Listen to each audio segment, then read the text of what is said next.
자, 태양신이 되는 라 아홉 번째 재앙, 이건 엄청난 사건입니다. 그러니까 라는 최고의 신이에요. 태양신. 근데 이 태양신이 3일 동안 힘을 못 쓰는 거예요. 그죠? 이거는 도대체 이 혼란 가득한 이집트 안에서의 이 일들을 최고의 신이 어떻게 대응할 수도 없고 아무런 힘도 쓸 수 없다는 이 상황은 매우 충격적인 일이 아닐 수가 없습니다. 더군다나 태양의 신 아들, 라의 신 아들이 누굽니까? 바로잖아요. 이 바로가 태양신의 아들로서 아무런 역할도 할 수 없다는 것은 왕에 대한 신격화에 대한 절대적인 그 지지와 어떤 지식이 다 깨져버리는 것이죠. 그리고 열 번째 재앙입니다. 열 번째 재앙이 장자가 죽는 재앙인데요. 자녀가 우상이에요. 자기 자신이 우상이죠. 그러니까 자녀이기도 하고 자기 자신이기도 하고.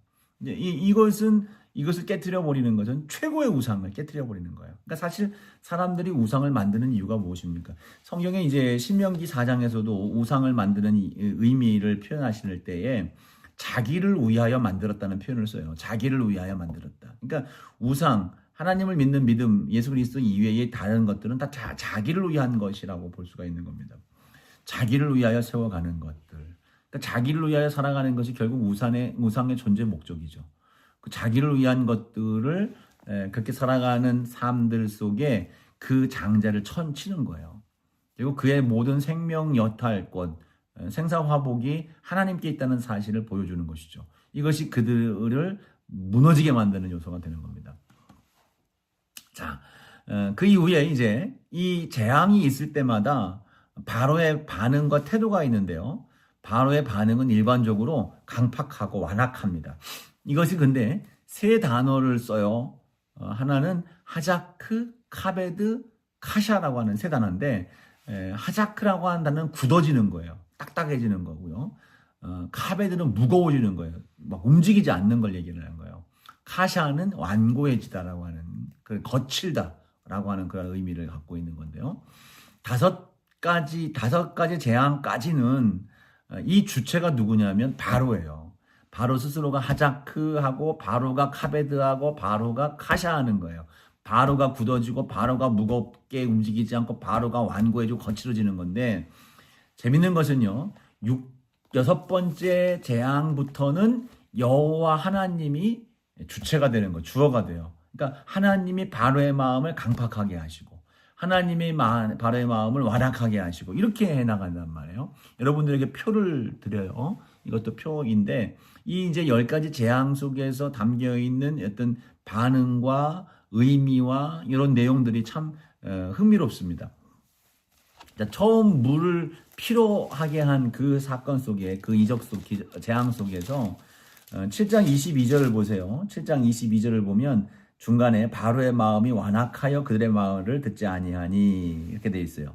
자, 두 번째 재앙이 8장 15절에 나오는 반응인데요. 바로가 숨을 쉴 수 있게 됨을 보았을 때에 그의 마음을 완강하게 하여, 그래서 바로 스스로가 완강하게 만든 거예요. 이 두 번째는 카베드. 자, 세 번째는 어디입니까? 8장 19절이에요. 8장 19절에 보니까 바로의 마음이 완악하게 되어라고 했어요. 자, 이 세 번째는 하자크예요. 하자크. 하자크는 무엇이었어요? 묵직해서 무거워져서 움직이지 않는 거죠. 자, 네 번째 재앙을 보시면 8장 32절에 그러나 바로가 이때도 그의 마음을 완강하게 하여, 이때도 카베드. 다섯 번째, 출애굽기 9장 7절이에요. 9장 7절. 바로가 사람을 보내어 본즉 이스라엘 가축은 하나도 죽지 아니하였더라. 그러나 바로의 마음이 완강하여, 강하여. 자, 근데요, 9장 12절부터는 달라집니다. 9장 12절 여섯 번째 재앙 악성 종기가 오니까요. 그러나 여호와께서 바로의 마음을 완악하게 하셨으니 그 말을 듣지 않았다. 자, 그 다음에 9장 34, 35절. 바로가 비하고 하게 된 다음에 다시 범죄의 마음을 완악하게 하니, 예. 자, 여기서는 이제 사실 이건 바로가 이제 스스로 하자크한 거죠. 자, 그 다음에 여덟 번째 10장 20절 보니까요. 바로가 그들에게 이르되, 10장 20절이죠. 죄송해요. 10장 20절. 그러나 여호와께서 바로의 마음을 완악하게 하셨더라. 자, 그 다음 또 27절도요. 다 이제 하자크로 쭉 가는데요. 하자크의 개념이 이제 굳어지다, 강해졌다라고 하는 걸 얘기하죠. 뭐 10장 27절 다 다 이렇습니다. 하나님 여호와께서 바로의 마음 완악하게 하셨으므로. 11장 10절도요. 모세와는 여호와께서 바로의 마음 완악하게 하셨으므로. 자, 여기서 중요한 패턴이 나오는 거예요. 그러니까 처음 5개 재앙은 바로가 스스로 자기 마음을 완악하게 하고, 그리고 아까 이제 7번째 재앙도 이제 바로가 갖고 있었던 그런 마음으로 이제 나오게 되는데, 어쨌든 자기 마음을 계속 완악하고 강하고 묵직하게 움직이지 않는 모습으로 가니까요. 결국 이 마음에 어떤 모습이 나옵니까? 이게 자기의 고착화가 되는 거예요. 바뀌지 않는다는 겁니다. 그러니까 하나님이 강팍하게 하신다는 것은 바로에게 그 강제로 악을 주입하는 게 아니라 바로의 방향은 이미 정해진 거예요. 그러니까 그것을 하나님은 내버려 두신 거예요. 이것이 이제 로마서 1장 24, 26, 28절에 나오는 건데요. 자, 로마서 이건 꼭 찾아봐야 됩니다. 로마서. 이런 부분도 이제 매우 중요한 부분들이에요. 이제 바로의 마음을 완악하게 해서 이 일들을 만들어갔냐라고 하는 질문과 여기에 대한 궁금증이 생길 수밖에 없는데, 자, 로마서 1장 24절 이렇게 해요. 그러므로 하나님께서 그들을 마음의 정욕대로 더러움에 내버려 두신 거예요. 자, 26절. 이 때문에 하나님께서 그들을 부끄러운 욕심에 내버려 두셨으므니, 그 욕심에 내버려 둔 거예요. 자, 28절이에요.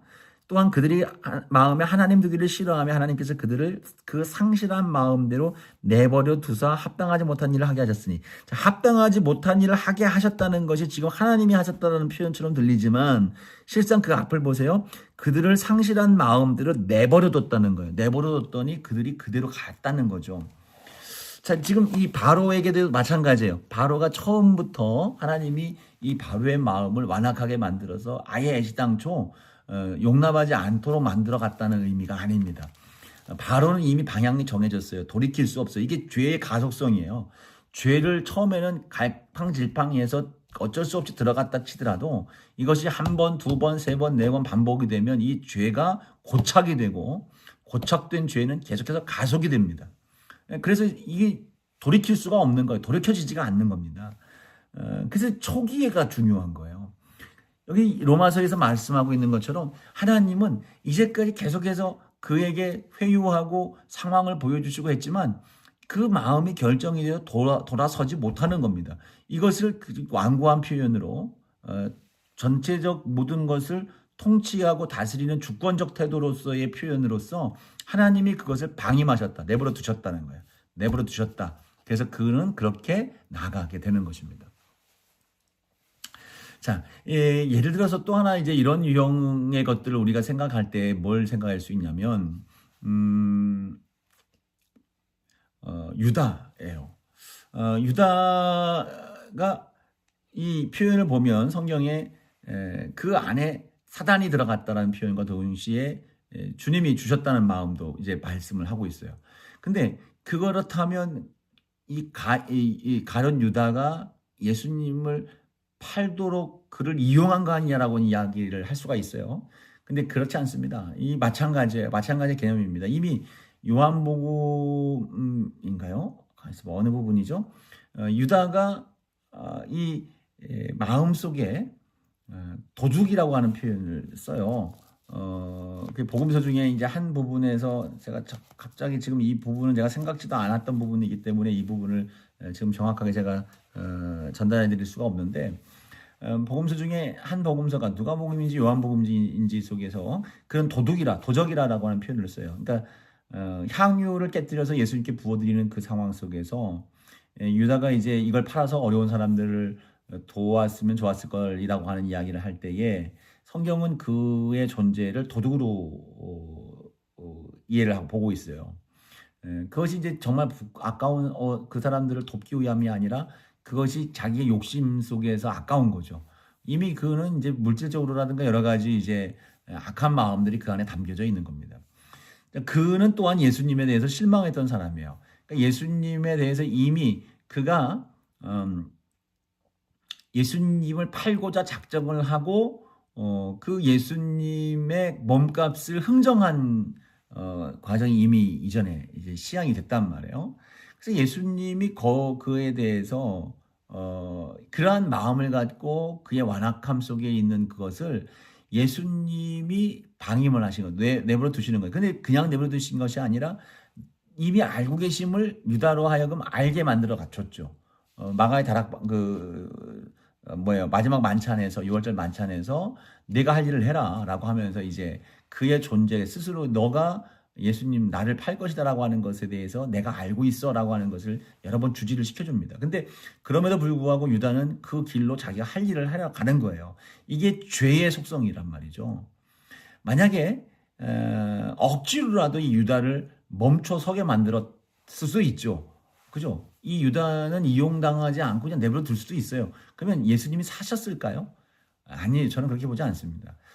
끊임없이 주변에 이 제사장과 바리새인과 서기관과 이 사람들 제사장들은 예수님을 이미 죽이기로 작정을 했어요. 그렇다면 유다가 아니어도 이 역사는 일어나게 되어 있습니다. 그 누군가에게, 그죠? 그 누군가가 자, 어떤 역사든 말이죠. 일어나게 되어 있어요. 죄의 마지막에는 죄의 열매가 나오게 되어 있고 의가 있는 곳에 의의 열매가 나올 수밖에 없는 거예요. 그 개인에게도 적용되는 거지만 시대적인 상황에서도 우리가 적용해 볼 수 있는 일들입니다. 악한 시대에 예수님이 죽어야만 될 수 있는 이 시대에 오셨다면 예수님은 누군가에 의해서 반드시 죽게 되어 있어요. 그 예수님을 죽이고 싶은 마음이 한둘이었겠습니까? 예수님께 대해 실망했던 사람들이 한둘이었겠냐 말이죠. 그 사람들에 의해서 예수님은 그 죄와 악함을 통해서 유다에 의해서 죽은 게 아니라 인간의 죄와 악함을 통해서 죽은 거예요. 그렇다면 마찬가지죠. 같은 이해와 맥락으로 바로의 이 완악함도 우리가 이해할 수가 있다.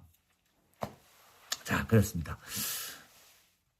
자, 결국 이 바로의 이 완악함에 의해서 10가지 재앙이 이집트에 가득 채워져 있어요. 지도자의 잘못된 판단과 그 완고함과 그 죄, 이것이 얼마나 온 국가적인 문제가 되는지 몰라요. 이 바로가 정신을 차리고 하나님을 수용하고 인정을 했다면 여러분 그 이집트 백성들이 얼마나 행복한 삶을 살겠습니까? 근데 바로는 전혀 그것을 용납하지 않았습니다. 자, 이 상황 속에서 이제 10번째 재앙이 임함과 동시에 6월절이라고 하는 은혜로운 규례가 이제 발생이 되는 거예요. 10번째 재앙 장자가 죽는 죽음 앞에서 하나님은 이스라엘 백성들에게 6월절을 제정하시는 거예요. 6월절은 단순히 이스라엘 백성들을 살리기 위한 하나의 방편 정도가 아닌 겁니다. 이 과정을 통해서 하나님이 이스라엘을 구원하시는, 즉 이스라엘뿐 아니라 온 인류를 구원해내시는 하나님의 구원의 메커니즘이 여기서 발생이 되는 거예요. 그러니까 하나님의 방법인 거예요.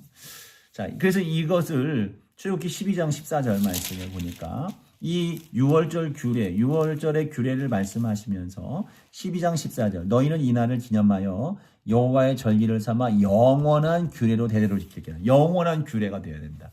그러니까 이것이 구원의 중심성인 거예요. 구원의 방편입니다. 그래서 이것을 명확하게 갖고 나아가라는 거예요. 자, 12, 13절 말씀을 한번 여러분 읽어보세요. 12절, 13절. 출애굽기 12장 12절, 13절 이렇게 말씀합니다. 내가 그 밤에 애굽 땅에 두루다니며 사람이나 짐승을 막론하고 애굽 땅에 있는 모든 처음 난 것을 다치고 애굽의 모든 신을 내가 심판하리라. 모든 신, 그죠? 신도요. 나는 여호와라. 내가 애굽 땅을 칠 때에 그 피가 너희가 사는 집에 있어서 너희를 위하여 표적이 될지라. 내가 피를 볼 때에 너희를 넘어가리니 재앙이 너희에게 내려 멸하지 아니하리라. 여기서 넘어간다. 죽음의 역사가 넘어가는 거예요. 패스오버. 그러니까 너희 6월 담을 넘는다는 거죠. 너희들을 건너뛴다고 하는 6월절의 의미. 이것이 이제 6월절인데 이 6월절의 의미 속에서 6월절 양을 이제 잡아서 이제 문설주와 임방에 바르라고 하는 그 말씀 속에서 4가지의 중요한 신학적 요소를 찾을 수가 있어요. 먼저는 이 양에 있어서 흠없는 양을 이제 해야 된다라는 거예요. 1년 된 수컷 흠이 없는 양. 이것이 지금 중요한 구원의 수단이 되는 거예요. 자, 베드로전서 1장 19절에 보면 여기에 대해서 예수님에 대한 부분들을 분명히 얘기하는데요. 오직 흠없고 점없는 어린 양 같은 그리스도의 보배로운 피라고 선언을 하고 있어요. 그러니까 첫 번째 구원의 방편은 흠없는 피가 있어야 되는 거예요. 흠없는 피요. 자, 그 다음에 문설주와 임방에 바르는 피, 이것은 생명의 어떤 그 신호인 거예요. 그러니까 이 피가 있는 곳에는 죽음의 역사가 넘어가는 겁니다. 피값을 내어야 되는 거예요. 피값을 지불해야 내가 죽음으로부터 넘어서는 겁니다. 이것이 중요한 두 번째 의미고요. 세 번째는 그죠? 급히 먹는 거예요. 자, 급히 먹고 나가는 거예요. 허리에 11절 말씀이죠. 너희는 그것을 이렇게 먹을지니, 이제 그 고기를 삶아 먹는 거예요. 삶아 먹는데 11절 너희는 그것을 이렇게 먹을지니 허리에 띠를 띠고 발에 신을 신고 손에 지팡이를 잡고 급히 먹으라. 이것이 여호와의 유월절이니라. 급히 먹는 게 유월절의 규례다. 급히 먹는다는 것은 어떤 의미일까요?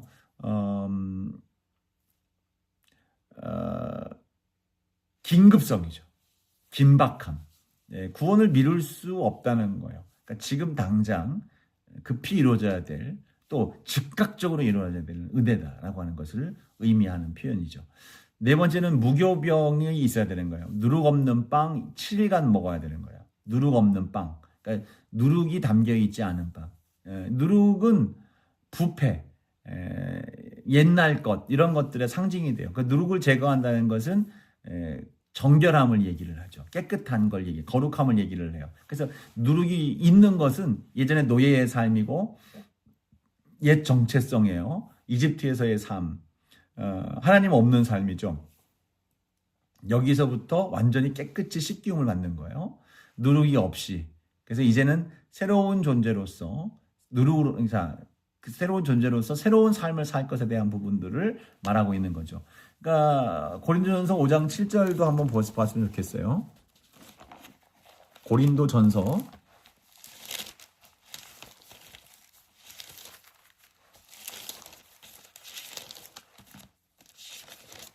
5장 7, 8절.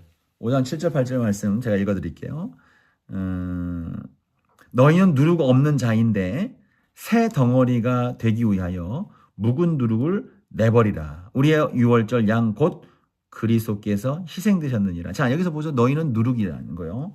너희는 누룩 없는 자라는 거죠. 누룩 없는 자인데 그 누룩 없는 새 덩어리가 되기 위해서 묵은 누룩을 버려라. 자, 이걸 위해서 예수께서 유월절 어린 양이 희생됐다라고 하는 걸 얘기해요. 자, 8절 말씀. 이러므로 우리가 명제를 지키되 묵은 누룩으로도 말고 악하고 악의에 찬 누룩으로도 말고 누룩이 없이 오직 순전함과 진실함의 떡으로 하자. 누룩은 지금 악한 것들, 물론 누룩 자체가 지금 나쁜 게 아니고요. 누룩이 상징하고 있는 신학적 의미를 말하는 겁니다. 묵은 거, 악함, 악의에 찬 것들, 더러운 것들, 이런 것들이 이제 누룩이라고, 옛사람, 옛것들, 땅에 속한 그런 자아, 그런 삶, 이런 것이 누룩으로 표현되는 거예요. 그래서 무교병을 먹는다는 것은 옛 것으로부터 이제 완전히 결별하고 떠나는 것을 의미하는 그러한 모습으로 이해될 수가 있는 겁니다. 그러니까 유월절 양과 먹는 것의 모습을 통해서 네 가지의 신학적인 의미를 찾을 수 있어요. 흠 없는 어린 양, 그리고 문설주와 임방에 바르는 피로 말미암아 우리가 구원함을 받는다는 것, 그리고 급하게 먹어야 되는 구원의 즉각성이죠. 그 다음에 무교병, 거룩한 존재, 즉 누룩이 없는, 악과 죄가 이제 없는 상태의 존재로서의 삶을 의미하고 있는 거예요. 자, 여기서 이제 제가 자, 이제 이렇게 해서 출발을 합니다.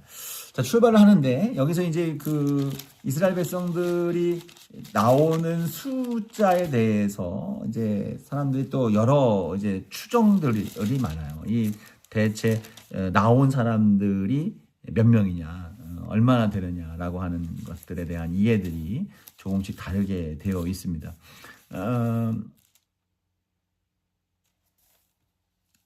자, 대략 이제 60만 정도 되는 남자의 숫자로 60만 되는 숫자라고 한다면 비등한 이제 성인으로 친다면 비등한 수의 반, 뭐 매우 이제 작게 잡아서 남자가 60만이면 이제 여자도 60만 해서 한 대략 120만 정도 될 것이다. 뭐 자녀들이 있고 20세 미만의 미성년들이 있다고 한다면 그 숫자는 훨씬 더 많지 않겠는가.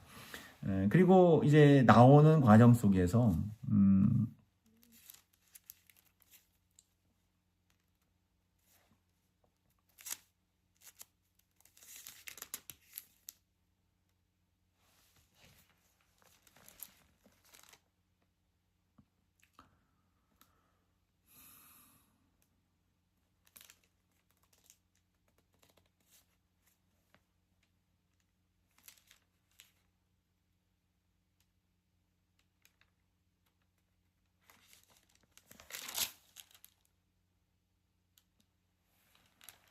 네. 나오는 과정 전에 이제 그 출발하기 전에 이제 중요하게 우리가 봐야 될 부분들이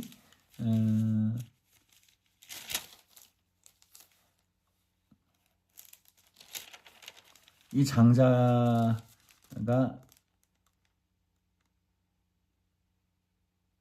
제가 순간적으로 어느 부분들을 놓쳤는데요. 예, 뭐 그건 다음에 생각나면 다시 하기로 하고 어쨌든 예. 이렇게 출애굽을 하게 됩니다. 출애굽하면서 이제 나타나는 이제 중요한 또 역사적인 사건이 있죠. 또 신앙에 있어서 매우 중요한 사건입니다. 홍해가 갈라지고 홍해 도화 사건입니다. 13장에 보니까 이제 구름 기둥 불 기둥이 이들을 인도한단 말이에요. 하나님의 놀라운 역사예요. 하나님의 권능과 이스라엘 백성들을 이끌어 가신 하나님의 은혜에 대한 부분들. 이 구름 기둥 불 기둥은 40년 광야 생활하는 동안 계속해서 그들과 함께하는 그런 은혜였습니다. 구름 기둥이 그들을 지키고 보호하고 인도하는 그런 기능으로 역사를 해주셨죠. 그리고 이제 구름 기둥 불 기둥을 보면서 그들은 하나님의 임재를 그 속에서 보는 거죠.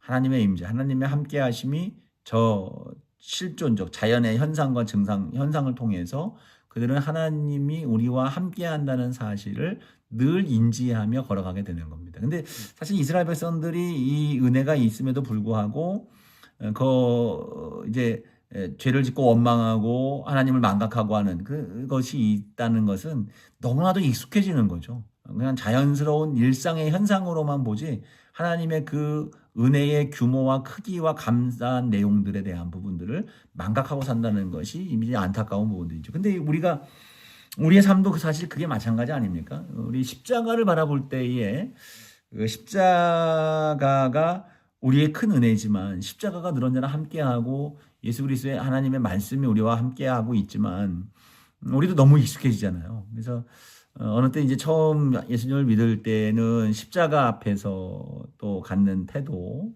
또 말씀 앞에서 내가 갖는 경건성, 또 기도하는 자세, 또 교회 안에서의 나의 모습과 태도, 뭐 여러 가지 것들에 대해서 하나님 앞에 있는 나의 모습을 내가 거룩하고 정결하게 하기 위한 어떤 그런 절제된 마음들이 있지만 실상 어느 순간부터 십자가를 봐도 무감각해지고 말씀 앞에 서서도 우리가 경건해지지 못하고 그죠? 구별되지 못한 삶을 사는 것은 그때나 지금이나 마찬가지다. 현상이 있다 없다의 문제가 아니라 그 현상 앞에서 우리가 어떤 마음을 갖고 서 있느냐, 이거 정말 중요한 모습이다라고 할 수가 있습니다. 자, 하나님이 인도하심을 받고 그들이 이제 가나안을 향해서 가는데요. 성경은 이제 13장 말씀에 보면 하나님이 그들을 이끌어 가는데 빠르게 가면 일주일이면 가는 길이다. 예? 근데 하나님이 그들을 그 길로 이끌어 가시지 않았다는 거예요. 홍해 바다 쪽으로 돌렸다는 겁니다. 다른 길로 돌려갔다는 거예요. 그 다른 길로 돌려간 이유를 13장 17절에서 분명히 밝히고 있어요. 이렇게 말씀합니다. 바로가 백성을 보낸 후에 블레셋 사람의 땅의 길은 가까울지라도 하나님이 그들을 그 길로 인도하지 아니하셨으니 이는 하나님이 말씀하시기를 이 백성이 전쟁을 하게 되면 마음을 돌이켜 애굽으로 돌아갈까 하셨습니다. 그러니까 지금 블레셋이라고 하는 그 과정을 통과해야 되는데 블레셋이 점령하고 있는 곳을 통과해 보면 하다 보면 전쟁이 불가피할 텐데 그 전쟁을 함으로 인해서 백성들이 다시 금방 되돌아갈 것을 염려하셔서 하나님은 멀찍이 돌리시는 거예요. 돌리셔서 어디로 이끌고 가시느냐? 홍해바다로 끌고 가시는 겁니다.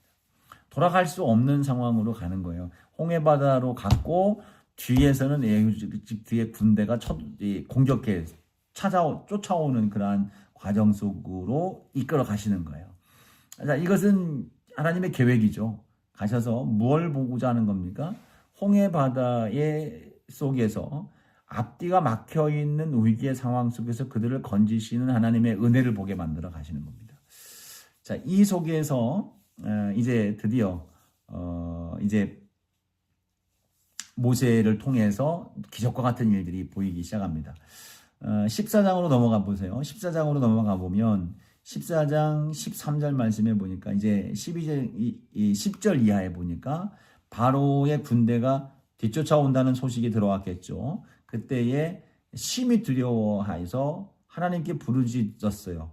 하나님께 부르짖고 동시에 원망을 해요. 모세에게 원망을 하는데 이렇게 얘기를 해요. 우리에게 매장지가 없어서 이곳에서 죽게 만들려고 이곳까지 끌고 왔느냐라고 이제 원망을 하는 거죠. 차라리 이 광야에서 죽는 것보다 애굽 사람을 섬기며 살아가는 것이 낫겠다. 이전의 삶으로 가는 것이 좋겠다라고 이제 원망을 하고 있는 거예요. 그랬더니 13절에 하시는 말씀이 이거예요. 모세가 백성에게 이르되 너희는 두려워하지 말고 가만히 서서 여호와께서 오늘 너희를 위하여 행하시는 구원을 보라. 너희가 오늘 본 애굽 사람을 영원히 다시 보지 아니하리라. 여호와께서 너희를 위하여 싸우시리니 너희는 가만히 있을지어다. 예, 14절에 보면 여기에 가만히 있을지어다라고 하는 이 단어, 입 다물고 구원을 보라는, 조용히 가만히 서서 구원을 보라는 거야. 굳건히 지켜라. 하나님이 너희를 위해서 싸우실 것이다라고 하는 하나님의 전쟁, 하나님의 행하시는, 너희들은 걱정할 것 없어. 하나님이 하시니까 넌 가만히 서서 하나님이 하는 일을 봐. 굳건히 서서 말하지 말고 가만히 서서 이거예요. 왈가왈부하지 말고 오직 주님만 바라보라는 겁니다. 바라보라는 거예요. 그래서 그 이후에 이 말씀이 있은 뒤에 하나님이 모세에게 명령을 주시죠. 무슨 명령을 줍니까? 우리가 10개라고 하는 영화, 옛날에 그 유명한 영화를 보면 이제 모세가 손을 쫙 드니까 순식간에 양쪽으로 쫙 갈라져서 병이 생기는 막 웅장하고 스케일이 큰 모습으로 나오고 있어요. 근데 오늘 이제 우리 성경으로 보면 그 같은 모습은 아닌 거예요. 21절 말씀을 보니까 14장 21절 말씀을 보니까 모세가 바다 위로 손을 내밀매 여호와께서 큰 동풍이 밤새도록 바닷물을 물러가게 하시니 물이 갈라져 바다가 마른 땅이 된지라. 밤새도록 동풍을 부으시는 겁니다. 그러니까 자연의 현상을 거스르지 않는 거예요. 물론 그런 부분도 있습니다만 하나님은 자연의 방편을 통해서 역사를 이루어가는 거예요. 그게 밤새도록 동풍이 불어서 이 동풍이 어떤 마법처럼 확 열린 게 아니고 자연적인 현상을 통해서 그 지경에 그 물을 갈라내시는 거예요. 예. 그래서 그렇게 그 가운데를 걸어가는 겁니다. 좌우에 벽처럼 서 있지만 그 뒤에 쫓아오는 이집트의 군대가 그 길을 통과할 때에는 그 물이 덮여서 그들을 그곳에서 매장하게 됐다, 수장하게 됐다라고 하는 것이 이제 성경에 나타나는 말씀하시고 있는 내용입니다. 예, 여기서 강한 동풍이 무엇냐? 바람. 이 바람의 의미를 보면 있잖아요. 창세기 1장에서 세상을 창조하실 때 하나님의 영이 수면 위를 움직이셨던 1장 2절, 이 수면 위를 움직였던 하나님의 영이 히브리어로 루아흐입니다. 루아흐. 그러니까 이 루아흐는 영, 바람, 호흡이죠. 근데 홍해바다를 가른 출애굽기 14장에 나오는 하나님의 강한 바람 역시, 동풍도 역시 루아흐인 거예요. 루아흐. 자, 하나님의 영이 수면 위를 행함으로 말미암아 물이 한 곳으로 모여서 마른 땅에 드러났다고 하고 있고, 출애굽기 14장에 홍해 바다에 하나님의 영, 하나님의 바람이 불어서 그 물이 바다가 땅이 돼 버렸어요. 예. 창세기에서는 루아의 역사를 통해서 혼돈과 무질서 가운데 질서가 임하게 되는 역사를 보았다면, 출애굽기 14장에서는 자유함과 생명의 역사로 인도함을 받는 은혜로 나아가게 되는 거예요. 자, 여기서 루아 하나님의 바람의 놀라운 역사. 여러분, 오늘 또 성령에 의해서 하나님의 바람, 루아흐의 바람은 우리 가운데도 역사하는 줄로 믿습니다. 그래서 여러분, 저와 여러분이 소생되어지고 생명의 역사가 일어나고, 그리고 무질서와 질서가 잡혀나가고 새로워지는 역사가 임하기를 간절히 축복합니다. 이후에 이제 기적과 같은 기적이 일어났던 이 이후 이것은 이제 다음 시간에 한번 더 얘기를 할까요? 지금 고린도전서에서 나오는 세례와 이제 같은 맥락으로 이제 홍해 바다를 건너는 것을 얘기해요. 구원의 과정을 통해서 예전과 이제 새로움에 단절되어지는 그 통과하는 과정, 세례의 의미죠. 이것으로 이제 새로운 인생으로 바뀌어지는 그러한 은혜로 이 홍해 바다의 의미를 부여하게 됩니다. 자, 이후에 이제 구원의 찬양의 노래가 나오죠. 15장에 나오는 이야기 말씀이 쭉 나오고 있습니다. 자, 출애굽한 이 구원의 역사의 그 전체적인 5가지 차원을 한번 보면요. 구원을 받는 것에 대한 5가지 차원을 보면, 먼저는 1장부터 이제 15장까지의 내용들을 전제했을 때, 구원은 그냥 단순한 하나의 이제 건져냈다, 살아났다라고 하는 개념이 아니라 다층적인 그러한 의미를 담고 있어요. 먼저는 정치적인 해방입니다. 정치적인 해방, 즉 바로의 억압, 이집트라고 하는 왕의 권력 아래에서의 억압 그리고 고통 아래에서부터 자유함을 얻는 거예요. 자, 이것이 이제 신약에서 우리가 정치적인 해방으로 볼 때에 죄의 권세 아래에서 우리가 해방을 받았죠. 이것도 표 드릴게요. 죄의 권세에서로 해방을 받는 거예요. 그러니까 정치적인 자유, 구원은 정치적인 해방입니다. 죄의 권세로부터 자유함을 하는 거예요. 두 번째는 신학적인 심판인데요. 이집트의 신들에 대한 하나님의 승리, 즉 그래서 예전에 이 모세의 이야기를 영화가 나왔었잖아요. 그 영화 이름이 신들의 전쟁이었어요. 그러니까 그 시대에는 이집트의 신과 하나님께서의 전쟁, 싸움에 대한 부분들을 얘기해요. 뭐 싸움이 되지도 않았죠. 근데 어쨌든 그 이집트의 신들을 심판하고 그에 대한 하나님의 존재의 승리에 대한 부분들을 다루고 있는 신학적인 심판의 의미가 이 출애굽의 과정 속에서 있어진다. 마귀의 일을 하나님이 멸하시는 의미로 확장이 되는 겁니다. 그 다음엔 대속적인 구원이에요. 어린 양의 피를 통해서 보호함을 받고 죽음에서부터 건지움을 받는 유월절의 사건. 그래서 그리스도 예수를 통해서 우리가 구속을 받는 것, 대속을 받는 은혜를 이야기를 하고 있고요. 이 의미를 갖고 있고, 그다음에 전제론적인 해방이에요. 즉 홍해 바다를 통해서 물에서 마른 땅으로 건너가는. 그러니까 물이라고 하는 혼돈과 죽음의 그 바다가 갈라져서 생명의 길이 열리는 역사. 우리 존재가 자유함을 얻게 되는 거예요. 옛사람에서부터 새사람으로의 삶, 노예에서부터 이제 새로운 길로 나아가는 삶이 되는 겁니다. 그래서 세례의 의미를 담고 있어서 옛사람은 죽고 새사람으로 살아가는 삶을 존재론적 자유, 존재론적 해방을 얻게 되는 겁니다. 그리고 예배적 자유가 되는 거예요. 바로를 섬기던 데에서 하나님을 섬기는 것으로. 그리고 참된 예배자로서 거듭 세워지는, 노래하는 자, 하나님께 감사하는 자. 출애굽기 15장의 의미죠. 하나님께 구원의 감격으로 하나님을 노래하는 모세의 노래가 있어지는 그러한 내용들입니다. 이 5가지 차원은 이제 구원론의 구약적 기초예요. 우리의 구원도 마찬가지입니다. 단순히 구원이라고 했을 때에 우리가 뭐 예수님 믿고 천국 가는 거 당연히 그것이 기준이지만 그러나 그 안에 담겨져 있는 정치적인 해방, 억압에서의 해방이고 그리고 신학적 심판, 거짓 신들과 우상과 마귀로부터의 승리이고요.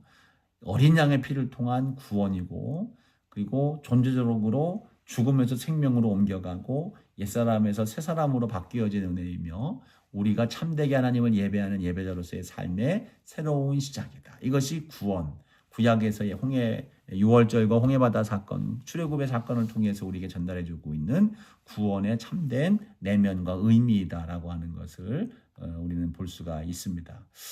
자, 나머지 부분들은 다음 시간에 함께 더 추가적으로 하도록 하겠고요. 이 출애굽은 정말로 우리의 삶 속에서 매우 중요한 가치입니다. 구원의 중요한 중심성이에요. 우리가 예수 그리스도의 은혜를 입는 것, 이 은혜 아래 있는 것이 이 유월절 사건과 그 맥을 같이 합니다. 이것이 기초가 되어서 이 하나님의 구원의 방편이 예수 그리스도를 통해서 우리에게 완전하게 이루어지는 역사로 임하게 되는 겁니다. 그리고 이제 15장까지 오늘 목표 표현 것까지 다 됐네요. 15장까지의 이제 말씀을 통해서 구원의 은혜를 우리에게 주셨다면 이제는 구원으로 에서 넘어서서 이제는 새로운 삶으로 나아간 우리의 존재에 합당한 그 언약, 계명, 약속 이것으로 이제 우리를 이끌어 가시는 겁니다. 자, 오늘 수고하셨고요. 아까 중간에 이제 10가지 재앙에 관련된 몇 가지 포인트를 이제 표로 드릴 거고 마지막에 이제 우리 구원의 의미에 대한 부분들을 표를 드릴 겁니다. 함께 보시면서 그따가 여러분이 강의를 들으시면서 다시 한번 확인해 보시고 좋은 자료로 활용을 하셨으면 좋겠습니다. 자, 마치겠습니다. 기도하겠습니다. 하나님 고맙습니다. 저희들을 사랑하셔서 주님의 구원받은 백성이 되게 하시고 값없는 그러한 은혜로 우리를 건져주심을 진실로 감사합니다. 아무런 자격도 없는 우리를 사명자로 세우시고 구원자로 세우셔서 우리에게 크신 영광과 복을 누리는 복이 있는 인생들 되게 하여 주셨는데 하나님 감사합니다. 구원하신 그 크신 사랑을 인하여 더욱 감사하는 저희가 되게 도와주시고 주께 더욱 영광 돌릴 수 있는 하나님의 거룩한 백성들 주님의 귀한 사명자들 다 될 수 있도록 은혜를 더하여 주옵소서. 모든 것 주님께 감사드리옵고 예수님 이름으로 기도합니다. 아멘. 예, 수고하셨습니다. 지난 시간에 제가 숙제를 내드렸나 출애굽기를 읽어오는 게 과제로 됐나 제가 기억을 못하겠어요. 지난번 거는 뭐 그렇다 치고 이번 다음 시간까지 출애굽기 전체 읽어오는 걸로 합시다. 출애굽기 전체 다음 시간에 읽는 것이 과제입니다. 예, 수고하셨습니다. 다음 시간에 뵙겠습니다.